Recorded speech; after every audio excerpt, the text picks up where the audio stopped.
इस कहानी की शुरुआत 19वीं शताब्दी से होती है, जब जर्मन और ब्रिटिशर्स में बड़े बड़े जहाज बनाने की होड़ मची थी। इसलिए ब्रिटेन सरकार ने एक ऐसा जहाज बनाने का फैसला लिया जिसका साइज और लग्जरी एक 5 स्टार होटल से भी ऊपर हो, जो इस सदी का सबसे बड़ा जहाज कहलाए। इसलिए ब्रिटेन सरकार ने व्हाइट स्टार लाइन कंपनी को जहाज बनाने के लिए करोड़ों डॉलर का लोन दिया। इसके बाद 31 मार्च 1909 में नॉर्थ आयरलैंड के बेलफास्ट में टाइटैनिक का निर्माण शुरू किया गया। लगभग 15,000 इंजीनियर्स और कारीगरों ने 3 साल कड़ी मेहनत करके पानी में चलता फिरता एक भव्य और आलीशान जहाज तैयार कर दिया। इस जहाज को 16 अलग अलग कंपार्टमेंट में बनाया गया था, जो पूरी तरह से वाटर टाइट थे। इसकी यही खूबी के कारण ही इसे अनसिंकेबल शिप कहा जाता था। लेकिन फिर ऐसा क्या हुआ कि 3 साल में बने इस कभी न डूबने वाले जहाज को डूबने में 3 घंटे भी नहीं लगे।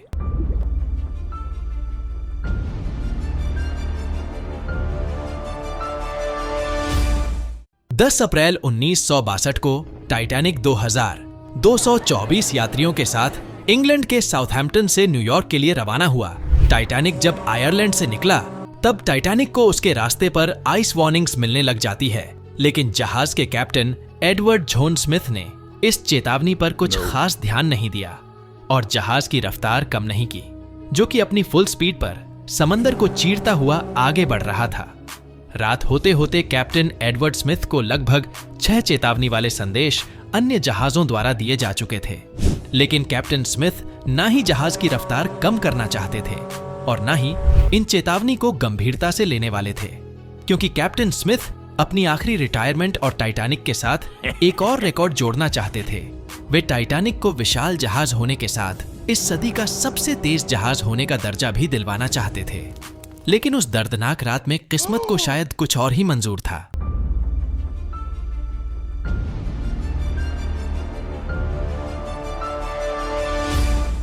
अप्रैल की उस अंधेरी रात को कैप्टन स्मिथ ने सुरक्षा के लिए जहाज के 2 क्रू मेंबर्स फ्रेडरिक फ्लीट और उसके साथी को जहाज के ऊपर निगरानी के लिए तैनात किया था, ताकि वो किसी भी खतरे की जानकारी तुरंत कैप्टन को दे सकें। उस रात समुद्र एकदम शांत था, आसमान में चांद नहीं था, इसलिए उन्हें तारों की हल्की रोशनी ही मिल रही थी। तभी अचानक 11:39 पर निगरानी पर तैनात फ्रेडरिक फ्लीट ने जहाज के ठीक सामने एक फुटबॉल फील्ड जितना आइसबर्ग देखा और तुरंत कैप्टन को फोन पर खबर दी कि बर्फ की चट्टान सामने है। यह सुनकर सारे ऑफिसर जहाज को मोड़ने की कोशिश करने लगे, लेकिन अफसोस 11:40 पर जहाज के राइट साइड का निचला हिस्सा उस बड़े आइसबर्ग से टकरा गया। टकराव इतना जोरदार था कि इसने 3rd क्लास में रहने वाले यात्रियों को बड़ा झटका दे दिया था और जहाज को रोकने के बाद इंजन बंद कर दिए गए। जैसे ही यह खबर फैली कि जहाज टकरा गया है, तो लोग यहाँ वहां भागने लगे।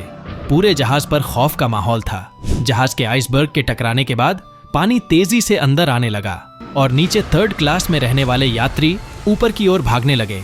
इस घटना से चिंतित होकर टाइटैनिक के डिजाइनर थॉमस एंड्रूज ने कैप्टन को बताया कि जहाज के 6 कंपार्टमेंट में पानी भर चुका है और कुछ ही देर में जहाज डूब जाएगा। इसके बाद सभी लाइफ बोट को बाहर निकाला जाने लगा। लेकिन उस समय टाइटैनिक पर केवल 20 लाइफ बोट्स ही मौजूद थी, जिसकी कैपेसिटी लगभग 65 यात्रियों की थी। लेकिन अफरा तफरी और घबराहट में लाइफ बोट में केवल 28 से 30 यात्रियों को ही चढ़ाया गया। इस बात पर सवाल भी उठे कि कैप्टन होने के नाते स्मिथ को इस बात की जानकारी थी कि जहाज पर कितने यात्री हैं और कितनी लाइफ बोट्स हैं। फिर भी कई नावों को बिना पूरी तरह भरे जाने दिया गया और इसी वजह से ज्यादा लोगों की जानें गई। दूसरी तरफ जहाज में 6 से ज्यादा कंपार्टमेंट में पानी भरने से जहाज के आगे का हिस्सा 10 डिग्री तक डूब चुका था, जिससे जहाज के पीछे वाला हिस्सा ऊपर की ओर उठने लगा। लगातार बढ़ते दबाव के कारण 2:20 पर टाइटैनिक बीच से टूटकर अलग हो गया और मात्र 2 घंटे 40 मिनट में कभी न डूबने वाला टाइटैनिक अपनी पहली ही यात्रा में अटलांटिक महासागर की गहराइयों में समा गया। इस दुखद घटना में 1517 लोगों की जानें गई। इसमें ज्यादातर लोग डूबने से नहीं, बल्कि -2 डिग्री सेल्सियस के ठंडे पानी में जमने के कारण मारे गए। टाइटैनिक के डूबने के 2 घंटे बाद करीब 710 लोगों को बचा लिया गया था। लेकिन इसके डूबने की असली वजह आखिर क्या थी?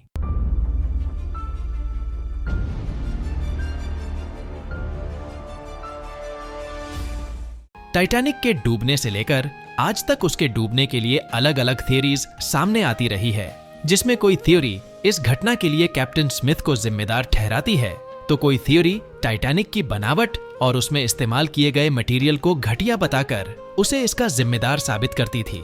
लेकिन 2010 में शुरू किए गए एक प्रोजेक्ट के तहत टाइटैनिक के डूबने की असली वजह जानने के लिए रिसर्चर्स की एक टीम ने लाखों डॉलर्स के हाईटेक गैजेट्स और कैमरों की मदद से नॉर्थ अटलांटिक ओशन में रेडार टेक्नोलॉजी से स्कैन करके टाइटैनिक के हर छोटे बड़े टुकड़ों का अध्ययन किया और टाइटैनिक के मटेरियल पर कई सारे एक्सपेरिमेंट करने के बाद टीम ने पाया कि टाइटैनिक के डिजाइन में कहीं कोई कमी नहीं थी और न ही उसमें इस्तेमाल किया गया मटेरियल घटिया क्वालिटी का था।